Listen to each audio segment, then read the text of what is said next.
તુર્કીના નાઇટ ક્લબમાં ભીષણ આગ, 29 લોકો જીવતા બળી ગયા, 5ની ધરપકડ. ઇસ્તાંબુલના એક નાઇટ ક્લબમાં ભીષણ આગ લાગવાના સમાચાર સામે આવ્યા છે. આમાં 29 લોકોના મોત થયા છે અને 7 લોકોની હાલત ગંભીર છે. લોકોનું માનવું છે કે આ આગ કોઈ કાવતરાના ભાગરૂપે લગાવવામાં આવી હતી. આ કેસમાં ઘણા લોકોની ધરપકડ પણ કરવામાં આવી છે. સ્થાનિક મીડિયા અનુસાર તુર્કીના ઇસ્તાંબુલમાં એક નાઇટ ક્લબમાં દિવસ દરમિયાન આગ ફાટી નીકળી હતી.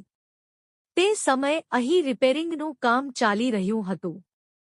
અત્યાર સુધીમાં ઓછામાં ઓછા 29 લોકોના મોતના સમાચાર સામે આવ્યા છે. ઇસ્તાંબુલના ગવર્નર ઓફિસે જણાવ્યું કે અન્ય 8 લોકો ઇજાગ્રસ્ત થયા છે,